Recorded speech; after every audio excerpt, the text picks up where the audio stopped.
Breaking news সেটি হচ্ছে আপনার সমন্বয়ক সার্জিস আর হাসনাতকে আপনার গ্রেফতার করে কিংবা অনেকটা তাদের গৃহবন্দী করে। দর্শক, এই মুহূর্তে রাজনীতির মাঝ আবারও গরম বক্তব্য এবং পাল্টাপাল্টি বক্তব্য, এমনকি এক পর্যায়ে আজকে তারা পাল্টাপাল্টি সংবাদ সম্মেলন করেছে। যে কোনো মুহূর্তে মাঠের রাজনীতিতেও বড় ধরনের সংঘর্ষের আশঙ্কা আমরা দেখতে পাচ্ছি স্পষ্ট। সবকিছু কৌশলকে ছাড়িয়ে খালেদা জিয়া এবং শেখ হাসিনার মধ্যে একটা গোপন বৈঠক হওয়ার সম্ভাবনা ইতিমধ্যে তৈরি হয়েছে, অথবা সেই গোপন বৈঠকটা হয়ে গেছে। বিভিন্ন জায়গা থেকে আমরা খবর শুনতে পাচ্ছি যে ইতিমধ্যেই আলোচনার জন্ম দিয়েছে যে বিএনপির কারণে আওয়ামী লীগের প্রত্যাবর্তন চলছে বা প্রত্যাবর্তন হতে যাচ্ছে। বিভিন্ন জায়গায় এই সমস্ত খবরে রটে যাচ্ছে। বাংলাদেশের সেনাবাহিনীও চাচ্ছে বাংলাদেশ আওয়ামী লীগ আবার রাজনীতিতে ফিরে আসুক। এরই সাথে ওয়াকারুজ্জামান এটাও চাচ্ছে বাংলাদেশ আওয়ামী লীগ রাজনীতিতে ফিরে আসুক এবং সামনে একটি সুষ্ঠু নির্বাচন হোক। দর্শক বন্ধুরা, ব্রেকিং নিউজ সেটি হচ্ছে আপনার 24 ঘন্টার ভিতরে উপদেষ্টাদের দুইজনের পদত্যাগ করতে হবে। আসিফ মাহমুদ আর হচ্ছে মাহফুজ আলম, এই দুইজনকে পদত্যাগ করতে হবে। এই দুইজন যদি 24 ঘন্টার ভিতরে পদত্যাগ না করে তাহলে বিএনপি আর আওয়ামী লীগ একত্র হয়ে এদের হাড্ডি ভাঙবে। আওয়ামী লীগ যদি এখনই এইটুকু শক্তি প্রদর্শনে যদি আপনারা এত ভীত সন্তুষ্ট হয়ে যান, তাহলে আগামী দিনে আওয়ামী লীগকে আপনারা কোন শক্তি কিসের বলে মোকাবেলা করবেন, কি দিয়ে মোকাবেলা করবেন? আওয়ামী লীগ মাত্র রাজপথে তাদের উপস্থিতির জানান দিচ্ছে। এইটা দেখেই যদি আপনারা এত ভয় পান, তাহলে আগামী দিনগুলোতে আপনারা কিভাবে আওয়ামী লীগকে মোকাবেলা করবেন? এখন হিসাব নিকাশ আওয়ামী লীগের বদলাতে শুরু করেছে। তারা চাচ্ছে সামহাও দেশে এসে আবার মুভমেন্টে ইনভলভ হওয়ার জন্য, এবং সেই জন্য অনেকেই দেশ থেকে শুরু করেছেন আসা, বিদেশ থেকে, এবং কেউ কেউ বিদেশ থেকে আসার চিন্তা ভাবনার মধ্যে আছে। যতটুকু শোনা যাচ্ছে, যতটুকু খবর পাচ্ছি, ভারত ধীরে ধীরে চারদিক থেকে বাংলাদেশকে ঘিরে ধরবে, এবং তার সর্বশেষ উদাহরণটি হচ্ছে বাংলাদেশের সঙ্গে ভারতের রেল ট্রানজিট বিষয়ে যে 5,000 কোটি রুপির প্রকল্প ছিল সেটি ভারত নিজেই স্থগিত করেছে। এই সরকারের বিরুদ্ধে তারা যা যা করার তা করবে। আসসালামু আলাইকুম সম্মানিত দর্শক, আওয়ামী লীগের কূটকৌশলে সরকারের টালমাটা। গাইস, এতক্ষণ দেখলেন আজকের ভিডিও শিরোনাম, আর এখন দেখবেন বিস্তারিত। ইতিমধ্যে আজকের ভিডিও শিরোনাম দেখে কিন্তু বুঝতেই পারছেন আজকের খবরটা কতটা গুরুত্বপূর্ণ। দয়া করে কেউ স্কিপ করবেন না। যদিও বর্তমান বাংলাদেশের রাজনীতির অবস্থা বিশাল ভয়াবহ, আপনারা ভিডিও স্কিপ করে দেখলে খবরের কিছুই বুঝতে পারবেন না। যাই হোক বন্ধুরা, আজকের খবর নিয়ে আমরা পর্যালোচনা এবং তদন্ত করে বেশ কয়েকটি খুবই গুরুত্বপূর্ণ তথ্য এবং ভিডিও ফুটেজ পাই, যা আজকের ভিডিওতে সেগুলোই এক এক করে ধারাবাহিক তুলে ধরবো। যদিও আজকের ভিডিওটা কিছুটা লং হতে পারে, তবে আজকের ভিডিওতে জানতে পারবেন এমন কিছু অজানা গোপন তথ্য যা জানলে আপনিও ইতিমধ্যে অবাক হতে বাধ্য। সেই সাথে আরো জানতে পারবেন বর্তমান বাংলাদেশের রাজনীতির প্রেক্ষাপট আসলে কোন দিকে যাচ্ছে। বন্ধুরা চলুন, ভিডিওতে আজকের বেশি কথা বাড়াবো না, সরাসরি আজকে আমরা চলে যাব মূল ভিডিওতে। রাফি, সমন্বয়ক রাফি, আপনাকে ভাল লাগলো ভাই, ধন্যবাদ। দর্শক বন্ধুরা, ব্রেকিং নিউজ সেটি হচ্ছে আপনার সমন্বয়ক সার্জিস আর হাসনাতকে আপনার গ্রেফতার করে কিংবা অনেকটা তাদের গৃহবন্দী করে তাদের এগেনস্টে তদন্ত কমিটি করা হচ্ছে। এই দুইটার অর্থ সম্পদ আপনার কি তদন্ত করা হবে। বিশেষ করে 5 আগস্টের পর থেকে আমাদের বাংলাদেশে যখন নাকি আপনার আওয়ামী লীগের পতন ঘটে, ঠিক তবে থেকে এখন পর্যন্ত এনসিপির যেই দুইজন মূল মাথা তাদেরকে রাজপথে দেখা যায়। আপনার বিভিন্ন বড় বড় দলের মনে করেন যে পলিটিশিয়ানদের, রাজনীতিদের, এদেরকে হুমকি ধুমকি রাজপথে দিয়ে বেড়াচ্ছে। এই দুই সমন্বয়ক বা মূল মাস্টার মাইন্ড মাথাকে তাদেরকে তদন্ত করা হচ্ছে, তাদের অর্থ সম্পদ তদন্ত করা হবে। কিন্তু হঠাৎ করে আপনার এই তদন্ত কমিশনের কারণ কি দর্শক বন্ধুরা? সেটা হচ্ছে সমন্বয়ক রাফি। এবং যখন নাকি রাফি আপনার সার্জিস আর হাসনাতের এগেনস্টে একের পর এক আপনার এক একটা বড় বড় তথ্য ফাঁস করতে থাকে, ঠিক তখনই আমাদের বাংলাদেশের বিএনপি, জামায়াত আরো হচ্ছে আদার্স যে মনে করেন পার্টিগুলো আছে, সবাই দাবি জানায় এনসিপির যে নেতা আছে তাদের যে অর্থ সম্পদ এগুলো কোথায় থেকে আসতেছে, এটার কে দিতেছে বা এত টাকা পয়সা তারা কোথায় পাচ্ছে, এটাকে তদন্ত করে দেখা হোক। কারণ হুট করে একটা দল এসে যেভাবে বিএনপি আপনার গাড়ি ঘোড়া নিয়ে শুডাউন দেয় রাজপথে, ঠিক সেম ভাবে যে নাকি আগে মেসে খেত, যার পকেটে নাকি 1,000 টাকা পর্যন্ত ছিল না, এটা হচ্ছে সার্জিসের বক্তব্য, তাই না? তিনি নিজে বলছে যে আমি যে এখন বাসায় যাব, আমার কাছে রিক্সা ভাড়াটা পর্যন্ত নেই।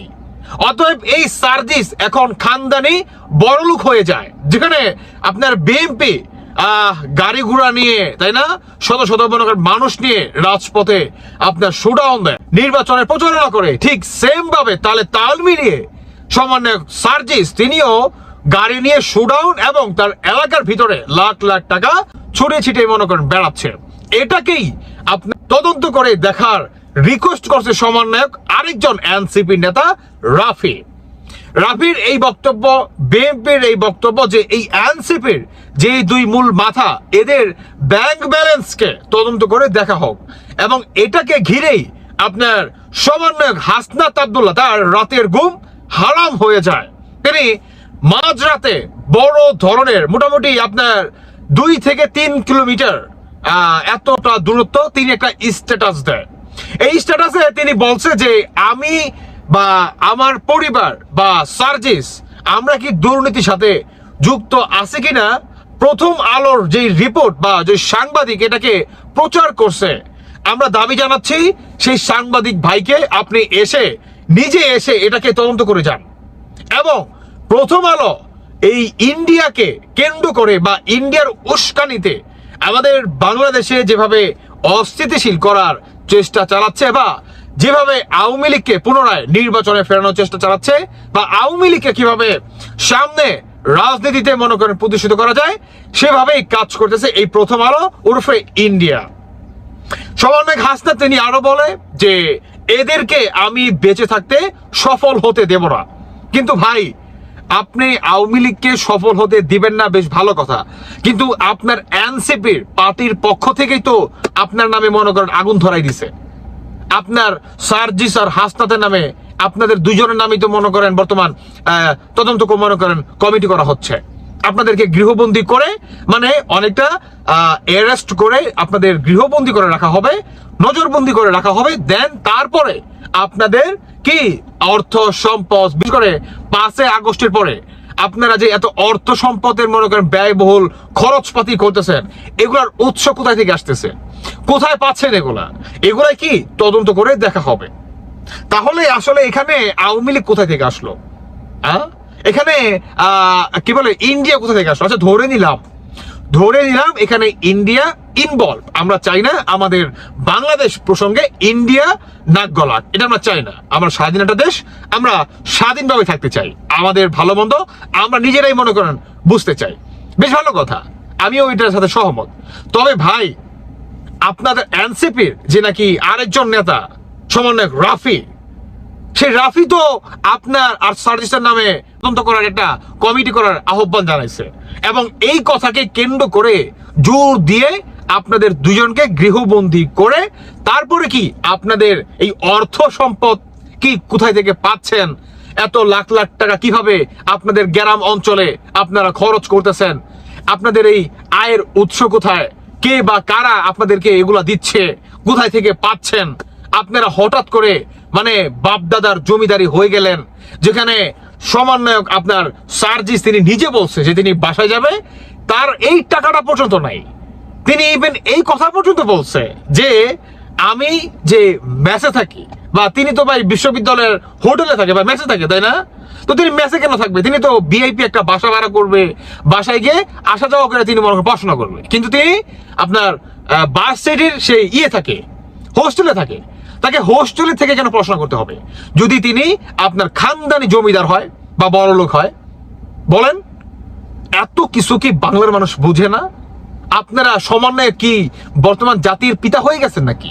ফেরেশতা আপনারা? আসমান থেকে আপনারা কি হঠাৎ করে নাজিল হয়েছেন?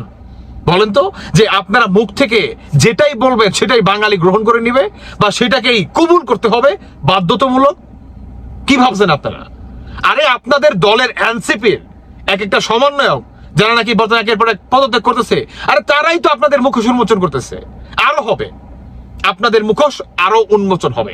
তবে আমি সাধুবাদ জানাই সমন্বয়ক রাফিকে। আমি জানি না হয়তোবা রাফি আর হাসনাত আর সার্জিসের দুইটার ভিতরে হয়তোবা কোনো ভাই ঘ্যাঞ্জাম ট্যাঞ্জাম লাগতে পারে। এটার জন্যই রাফি একের পর এক চাঞ্চল্যকর বা বড় বড় তথ্য ফাঁস করে দিচ্ছে, এবং এই তথ্যকে কেন্দ্র করেই আপনার সমন্বয়ক সার্জিস আর হাসনাতের এগেনস্টে তাদের গৃহবন্দী করে আপনার তদন্ত কমিটি করা হচ্ছে, এবং সবকিছু তদন্ত করে দেখা হবে যে তাদের এত টাকার উৎস কোথায় থেকে আসতেছে। তবে আমি এর সাথে আরো একটি কথা বলতে চাই, এই তদন্তটা শতভাগ সত্যতা এবং সততার সাথে করার চেষ্টা করবেন প্লিজ।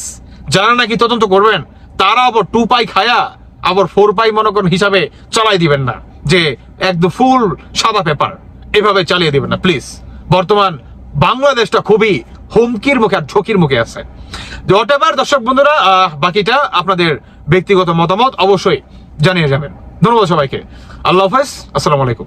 আন্তর্জাতিক মহল বুঝে গেছে জামাত ইসলামী ক্ষমতায় আসতে যাচ্ছে। যদি বাংলাদেশে সুষ্ঠু নির্বাচন হয়, জোটের সমীকরণে জামাত ইসলামী ক্ষমতায় আসবে, এটা ইন্টারন্যাশনাল কমিউনিটি এখন ফিল করছে। কারণ যত নিরপেক্ষ জরিপ হয়েছে বা যেখানেই আপনি যেভাবেই হোক জনগণের সাথে কথা বলেন না কেন, আওয়ামী লীগ তো পালিয়েছে, মানুষ বিএনপির প্রতি বিরক্ত, তাহলে স্বাভাবিকভাবেই অনিবার্যভাবে জামাত ইসলামীকে জনগণ ভোট দিবে। এটা বাংলাদেশের বুদ্ধিজীবীরা, বাংলাদেশের গবেষক বিশ্লেষকরা তো জানে, বোঝে। এমনকি আন্তর্জাতিক মহলও জানে, বোঝে।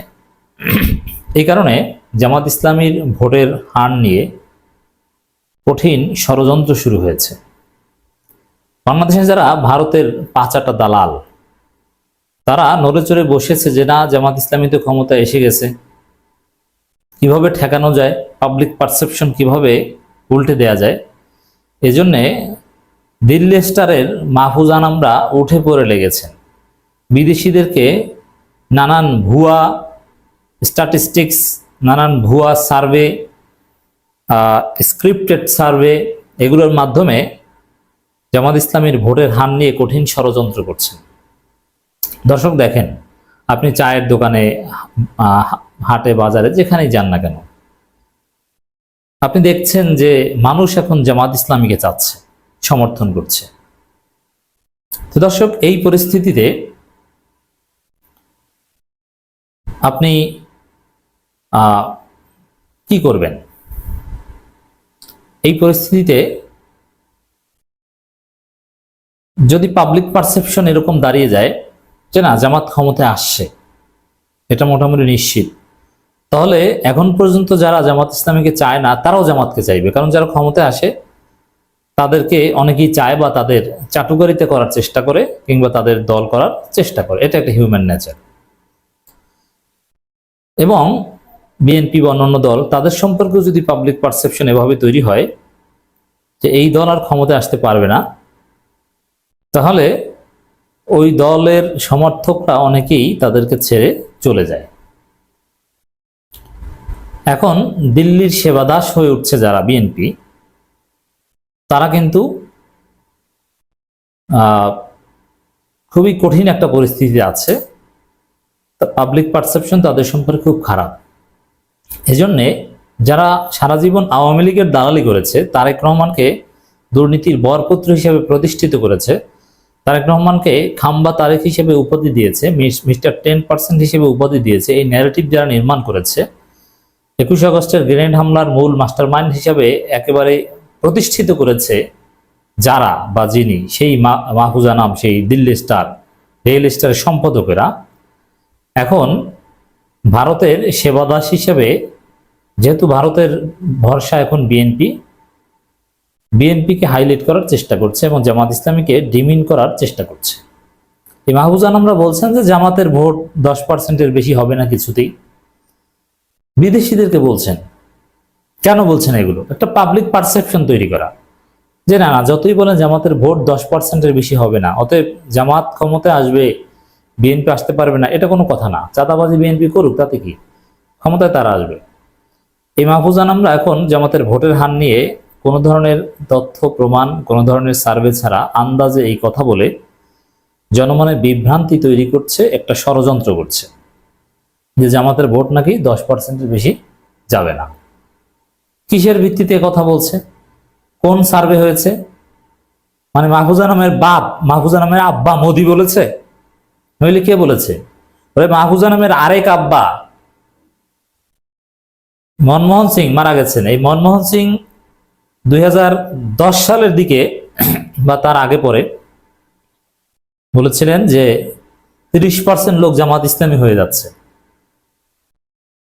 আর মাহফুজ আনাম কোথাকার কি এসেছে, কোনো সার্ভে না কিছু না।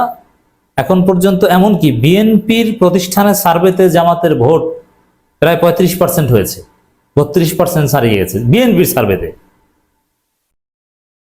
আর কোথাকার কি মাহফুজ আনাম এসেছে 10%-এর বেশি উঠবে না। এটা মাহফুজ আনামদের পরিকল্পিত ষড়যন্ত্র।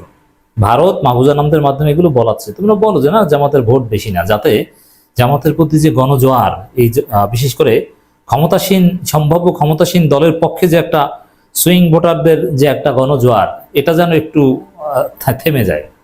এই জন্য মাহফুজ আনামদের এই দিল্লির কুকুরদের মাঠে নামানো হয়েছে। এদেরকে ভালো মেডিসিন দিতে পারেন জনাব মাহমুদুর রহমান এবং পিনাকি ভট্টাচার্য।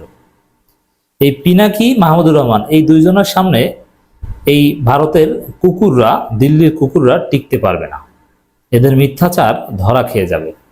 আপনারা এই মাহফুজ আনামদের কথা কিংবা মতিউর রহমানদের কথা বিশ্বাস করবেন না প্রথম আলোর, আপনারা বিশ্বাস করবেন মাহমুদুর রহমান এবং পিনাকি ভট্টাচার্যদের কথা। তারা সঠিক কথা বলে, সঠিক কথা বলবে। একটা রিপোর্ট, নির্বাচনের জন্য প্রস্তুত বিএনপি, ছাত্রদের অনাগ্রহ, অস্পষ্টতা জামাত। এর মধ্যে মাহফুজ আনাম নানান কথা বলেছেন। ভারতের মিডিয়ায় এই রিপোর্ট এসেছে, সেখানে জামাতে বলছেন যে না জামাতের ভোট, জামাত কখনো 5%-এর ভোট পায়নি। কি মিথ্যুকের মিথ্যুক। জোটগতভাবে নির্বাচন করে নাকি জামাত 8% ভোট পেয়েছে। এই গর্দভগুলো জানে না বড় বড় বুদ্ধিজীবী। 1991 সালে কি জামাত জোটগতভাবে নির্বাচন করেছে? না। তখন কত পার্সেন্ট ভোট পেয়েছে? অলমোস্ট 12% ভোট পেয়েছিল। আর বলা যে জামাত নিজেরা নির্বাচন করলে 5%, জোটগতভাবে করলে 8% সর্বোচ্চ পেয়েছিল, আর এবার হয়তো বা 10% এবং এর মানে এই গর্দভগুলো স্বীকার করেছে যে না জামাতের ভোট বেড়েছে। হাসিনা থাকলে তো বলতো যে না জামাতের ভোট কমেছে, জামাত 2%-এর বেশি ভোট পাবে না। এখন হাসিনা নাই, এখন 2% বলস না কেন? বাটপারের বাচ্চা বাটপার, মিথ্যুকের বাচ্চা মিথ্যুক। 1991 সালে জামাত কার সাথে নির্বাচন করেছিল? কয়টা আসন পেয়েছিল? এই মূর্খগুলো কি এটা জানে না? প্রায় 12% ভোট পেয়েছিল। জামাত ইসলামের ভোট এই মুহূর্তে, আমি আবারও বলছি, বিএনপির সার্ভে অনুযায়ী প্রায় 35%, এবং জোটের সমীকরণে জামাত 51% জনসমর্থন নিয়ে ক্ষমতায় আসতে পারে।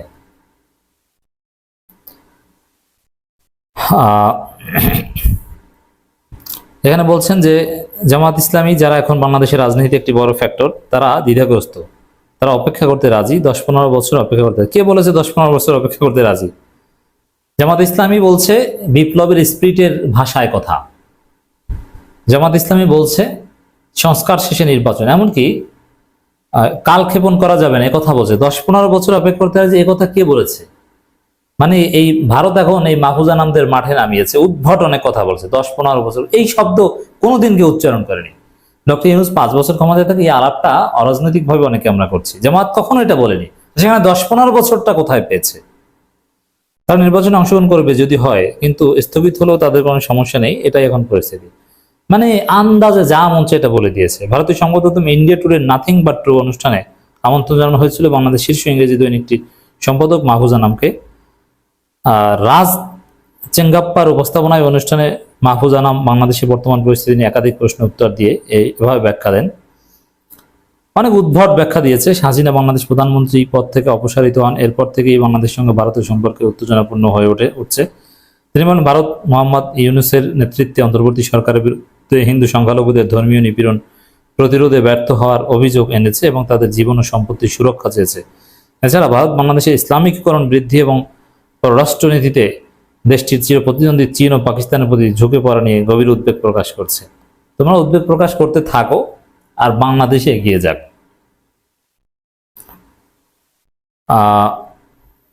তো এখানে নানান কথাবার্তা বলছেন, অনেক দীর্ঘ সাক্ষাৎকার বা দীর্ঘ সেনাবাহিনী নিয়ে কথা বলেছেন। বাংলাদেশ সেনাবাহিনী নিয়ে উদ্বেগ প্রকাশ করে সেনাপ্রধান জেনারেল ওয়াকারুজ্জামান সতর্ক করে দিয়েছেন। ওয়াকারুজ্জামানের সতর্কবার্তা কি এদেশের বিপ্লবীরা গণে? বরং ওয়াকারুজ্জামানের পদ পদবী রক্ষার জন্য ওয়াকারুজ্জামান নিজেই আছেন দৌড়ের উপর। মাহফুজ আনাম যেটা বলেন, শুরুতে আমি তাকে মিশ্র গ্রেড দেব। কিছু কিছু ক্ষেত্রে তিনি খুব ভালো করেছেন, প্রফেসর ইউনূসের কথা বলছেন, আবার অনেক ক্ষেত্রে প্রত্যাশার তুলনায় অনেক কম করেছেন। আর এটা বুঝতে হবে যে হাসিনা সরকার 15 বছর ক্ষমতা ছিল, তিনি ছিলেন খুব শক্তিশালী নেত্রী এবং তিনি চলে যাওয়ার ক্ষমতার একটি শূন্যতা তৈরি হয়। আপনার নিশ্চয়ই মনে আছে এই যে মাহফুজা নামের আপা কিন্তু মিডিয়ার হিসাব নিকাশে বেঁচে গেছে, নইলে তো মাহফুজা নামকে মানুষ জুতো দিয়ে পেটাতো মিডিয়া কর্মী না হলে। বিশেষ করে বিএনপির লোকজন তো মাহফুজা নামকে ভয় পায় বা ভারত বলে দিয়েছে যে আপন করে নাও, নইলে তারেক রহমানের যে চরিত্র হনন করেছে মাহফুজা নাম, বিএনপির লোকজনের যদি তারেক রহমানের প্রতি বিন্দুমাত্র শ্রদ্ধা ভক্তি থাকতো তাহলে জুতো দিয়ে পেটাতো। তিনি অত 18 দেশ পেটেছেন এবং 5 আগস্ট দেশ ছেড়ে যাই হোক, নানান বিষয়ে কথা বলেছেন, বিএনপি অমুক তমুক। তো জামাতের ক্ষেত্রে যে কথাটা বললাম যে এটা পরিকল্পিতভাবে এই মাহফুজা নামরা একটা ন্যারেটিভ নির্মাণ করছেন যে জামাত ইসলামীর ভোট 10%-এর বেশি হবে না। এটা একটু আপনাদের শোনাই। তিনি আরো বলেন যে জামাত ইসলামী দলটি অনেক নির্বাচনে অংশগ্রহণ করেছে, তবে তারা কখনো 5 থেকে 6% বেশি ভোট পায়নি। এভাবে মিথ্যাচার করে একজন শিক্ষিত মানুষ কিভাবে? 1991 সালেই তো জামাত ইসলামী 12% ভোট পেয়েছে। বিএনপির সঙ্গে জোটবদ্ধ হয়ে তারা এক সময় 8% ভোট পেয়েছিল। সুতরাং কি মিথ্যে কথা? সুতরাং এটা তাদের ঐতিহাসিক ভোটের সমর্থন। তারা হয়তো একটু বেশি 10% ভোট পেতে পারে, তবে আমি মনে করি এর বেশি হবে না। 2014 সালের যে উপজেলা নির্বাচন, সেখানে প্রথম ধাপে দ্বিতীয় ধাপে যতদিন পর্যন্ত কারচুপি বেশি হয়নি ততক্ষণ পর্যন্ত জামাত ইসলামীর যে ভোট সেটা 30% 2014 সালেই উঠে গিয়েছিল। অতএব এই মাহফুজা নামরা বাংলাদেশে জামাত ইসলামীর ক্ষমতায় আসছে বা এই পারসেপশনের বিরুদ্ধে পাল্টা বয়ান বাজারে ছেড়ে দেওয়ার জন্য মাঠে নেমেছেন। এদেরকে বর্জন করুন, সতর্ক থাকুন। জামাত ইসলামীর ভোট ক্ষমতায় আসার জন্য উপযুক্ত। আওয়ামী লীগের আবার কিসের মানবাধিকার? এমন একটা কথা কেউ বলতে পারেন। কেউ বলতে পারেন যে আওয়ামী লীগ কি মানুষ, যে তার মানবাধিকার থাকবে? এই ধরনের আলাপ টালাপ আমরা শেখ হাসিনার সময় শুনতাম। যখন বিচার বহির্ভূত হত্যাকাণ্ড ছিল তখন অনেক সময় যখন এর বিরুদ্ধে কথা বলেছি, এই আলাপটা সামনে এসছে। ওরা কি মানুষ নাকি? তাদের কিসের মানবাধিকার? যখন আমাদের ওপরে এটা হয়েছে ওটা হয়েছে তখন কোথায় থাকে মানবাধিকার? এই ধরনের আলাপ টালাপ কেন বলছি? 5 আগস্টের পর থেকে আওয়ামী লীগের বিরুদ্ধে এই ধরনের একটা আলাপ আমরা কেউ করছি। এটা একটা ডেঞ্জারাস আলাপ, ভয়ঙ্কর ঝুঁকিপূর্ণ আলাপ। এবং এই যে আমি কথাটা বলছি এটা ইটসেলফও খুব ঝুঁকিপূর্ণ। একটা নিউজ দেখে, মর্মান্তিক নিউজ, আওয়ামী লীগের লোকজনকে পিটিয়ে মেরে টেরে ফেলা হয়েছে। 5 আগস্টের পর পেটানো হয়, কিন্তু ছাত্রলীগ কর্মীকে, নাটোরের ছাত্রলীগ কর্মীকে মারধরের পর পিঠে পাড়া দিয়ে রিকশায় শহর ঘোরালো ছাত্রদল। বিএনপির দৃষ্টি আকর্ষণ করছি, BNP must be careful about this. আমি মনে করি তাতে তার ঝুঁকি থাকলে থাকবে, কিন্তু তাকে এটা নিয়ে কাজ করতে হবে। আসবো এই নিউজটায়, তার আগে একটু বলে রাখি, একটা রাষ্ট্র যখন তার কিছু নাগরিককে নাগরিক হিসাবে স্বীকার করে না, তার মানবাধিকার আছে, তার সিভিল অ্যান্ড পলিটিক্যাল রাইটস আছে, সেটা যখন স্বীকার করে না, তখন সাধারণ মানুষের মধ্যে এই প্রবণতা ছড়িয়ে পড়ার সম্ভাবনা অনেক বেশি। স্বাভাবিকভাবে আমরা কি এক্সপেক্ট করি? একটা রাষ্ট্রে নাগরিকরা অপরাধ করতে পারে, কিন্তু রাষ্ট্র অপরাধ করবে না। রাষ্ট্র আইন এবং বিধিবিধান অনুযায়ী চলবে। কখনো কখনো সেটা ব্যত্যয় হবে, রাষ্ট্র ব্যত্যয় করে না তারা, কারণ রাষ্ট্রের বিরুদ্ধে আমরা কোর্টে যাই, কিন্তু মোটা দাগে সে আইন এবং বিধিবিধান পালন করবে, এটাই এক্সপেক্টেড।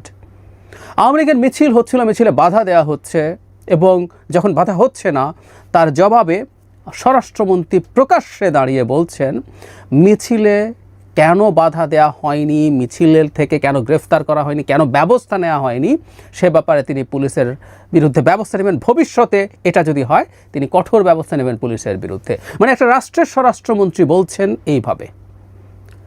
আমি প্রায় এই কথাটা বলছি, আমরা আসলে এই জায়গায় ঝুঁকিতে পড়ব। আই রিপিট, আমরা এই জায়গায় ঝুঁকিতে পড়ব।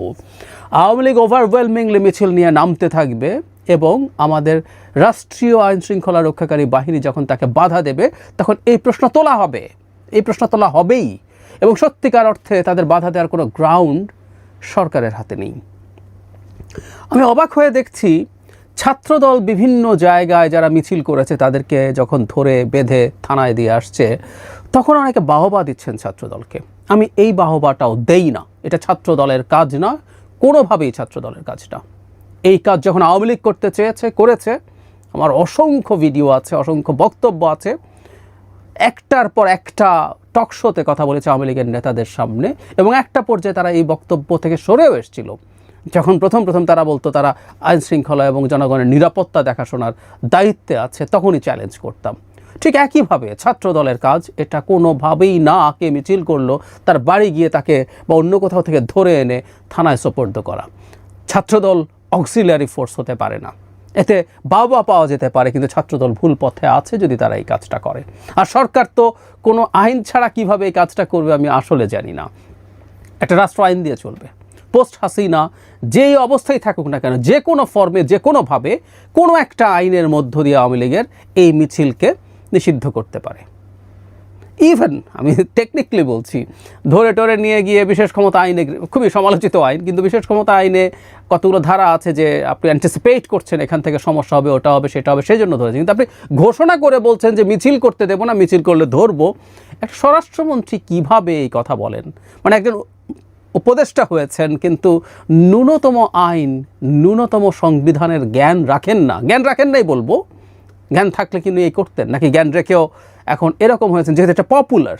আমাদের কিন্তু এই টেন্ডেন্সি আছে যে আমরা পপুলিস্ট অ্যাটিটিউড দেখাই। Crossfire was very popular. প্রথম যখন ক্রসফায়ার নিয়ে লিখতাম, অনেকবার বলেছি কি তীব্র গালিগালাজের মুখে পড়েছি, আমার তো মনে আছে। সে অনেক আগের কথা, কারণ পপুলার ছিল। সরকার করেও যেতে পেরেছিল একটার পর একটা বিচার বহির্ভূত হত্যাকাণ্ড, কারণ এটা পপুলার ছিল। সো রাষ্ট্র যখন, সরকার যখন এভাবে কাজ করে, আওয়ামী লীগকে মানবাধিকার আওয়ামী লীগের আছে, সাংবিধানিক অধিকার আওয়ামী লীগের আছে, এটা যখন স্বীকার করে না, মানে কেউ যত বড় অপরাধী হোক না কেন, তার তো মানবাধিকার আছে, তার তো সাংবিধানিক অধিকার আছে, সেগুলো যখন সরকার নিজে স্বীকার করে না, তাহলে জনগণের মধ্যে টেন্ডেন্সি ছড়াবে। এখানে যে ঘটনাটা ঘটেছে ভয়ঙ্কর ব্যাপার, আমি একটু পড়ি। অটোরিকশায় শুয়ে এক তরুণের পিঠের উপরে জুতা পায়ে চেপে ধরে আছেন আরেক তরুণ, সঙ্গে থাকা আরও কয়েকজন উচ্চস্বরে গান বাজাচ্ছেন।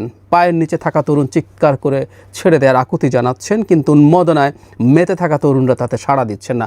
এভাবেই শহরের প্রধান সড়কে প্রায় 2 কিলোমিটার এই তরুণকে ঘোরানো হয়। এটার একটা ভিডিও সামাজিক মাধ্যমে ছড়িয়ে পড়েছে। তার নাম ফয়সাল হোসেন, ছাত্রলীগের কর্মী। নির্যাতন যারা করেছে তারা ছাত্র দলের কর্মী। মানে উনি বলছেন তিনি সহজে বাড়িতে ফেরার সময় পেছন থেকে এলোপাথাড়ি মারতে শুরু করেছেন ছাত্রদলের সভাপতি নাইম ও সাধারণ সম্পাদক রিমন। সিরাজউদ্দৌলা সরকারি কলেজ ছাত্রদলের সভাপতি SM জুবায়ের অনুসারী ইত্যাদি ফেলে মেরেছে। ছাত্রলীগ করিস কেন, তারপর তাকে মুচলেখা নিয়ে ছাত্রলীগ আর করবে না এসব বলে ছেড়ে দেওয়া হয়। ছাত্রদলের নেতা নাইম ও রিমন গা ঢাকা দিয়েছে, কিন্তু যিনি সভাপতি সিরাজউদ্দৌলা সরকারি কলেজ ছাত্রদলে, তিনি বলেছেন তার অগোচরে ঘটেছে এবং তারা সাধারণ ছাত্র। তবে উনি আবার বলছেন, তবে ছাত্রলীগের ছেলেরা ক্ষমতায় থাকতে এর চেয়েও নিষ্ঠুর কর্মকাণ্ড করেছেন। তারা বিএনপি ও সহযোগী সংগঠনের জ্যেষ্ঠ নেতাকর্মীদের রাস্তায় পৈশাচিক নির্যাতন করেছেন। কথা সত্য, কথা খুবই সত্য। ছাত্রলীগ অকল্পনীয় অত্যাচারের সম্মুখীন হয়েছেন, বিএনপি হয়েছে। বিএনপির অত্যাচারিত হওয়া, কিভাবে শেখ হাসিনার পতন এনেছে, আমি আলাদাভাবে ভিডিও করে কথা বলেছি, রিপিটেডলি বলেছি। কিন্তু অত্যাচারিত হয়ে পাল্টা অত্যাচার করার একটা টেন্ডেন্সিও কাজ করে। আমাদের ইনবর্ন ইনস্টিংক্টস, আমাদের ইড আছে, প্রতিশোধ পরায়ণতা থাকে। আমরা নিজেদের ভেতরে লালন করি, আমাকে যে এরকম করেছে এটা ফেরত দেবো, নিজ হাতে ফেরত দেবো, নিজে পেটাবো। এবং আমরা প্রতিশোধ পরায়ণতা এমনভাবে একটা কথা বলি না, ভোঁতা দিয়ে কোপাবো, যাতে সাথে সাথে মরে না যায়, তাকে কষ্ট দিয়ে মারা হবে। এই ধরনের নানান কথা প্রচলিত আছে, এগুলো আমাদের ইডের পার্ট, আমাদের প্রত্যেক মানুষের মধ্যে আছে। কিন্তু একটা গণতান্ত্রিক সমাজ যেটা আমরা গড়তে চাই, সেখানে কষ্ট হবে, তারপরে এই জায়গা থেকে সরে আসতে হবে। এই যে অত্যাচারটা সাধারণ ছাত্ররা করেছে, একটা কলেজের ছাত্র দলের সভাপতি বলছেন, তার সাথে উনি জুড়ে দিচ্ছেন ওরা অনেক বেশি অত্যাচার করেছে। তো ওরা, ইয়াস আই অ্যাগ্রি, ছাত্রলীগ যা অত্যাচার করেছে তার তুলনায় এটা কম হয়েছে, অনেক হত্যা করেছে, অনেক জখম করেছে। কিন্তু সেটার জন্য কি আমি কম অত্যাচার এবং কম হিউমিলিয়েশন, একটা মানুষকে পেটানো আছে, তারপর তার পিঠের ওপরে জুতা দিয়ে চেপে ধরে রিকশার উপরে 2 কিলোমিটার নাড়ানো এবং ফুর্তি করা, একটা মানুষকে টর্চার করার সময় গান বাজানো উচ্চস্বরে, এগুলো খুব ভয়ঙ্কর মানসিকতা। আমি আবারও বলছি, আমি সহমর্মিতা রেখে বলছি, কিন্তু বিএনপিকে তার সাংগঠনিক এই ব্যাপারগুলো দেখভাল করতে হবে। আমি বিএনপিকে প্রশংসা করতে চাই, কারণ শেখ হাসিনা পতনের পর আমিও ভেবেছি অনেক হাজার মানুষ হত্যাকাণ্ড বা হামলার শিকার হবেন, হাজার হাজার বাড়িতে আগুন দেওয়া হবে, ব্যবসা প্রতিষ্ঠানে আগুন দেওয়া হবে, ব্যক্তিগত পর্যায়ে মানুষকে এই পর্যায়ে নিয়ে যাওয়া হয়েছিল। অন্তত মুহূর্তের মধ্যে এই ঘটনাটা ঘটবে। আওয়ামী লীগ লাখ লাখ বলতো, লাখ লাখ না হলে হাজার হাজার সংখ্যাটা হবে, এটা আমি ভাবতাম।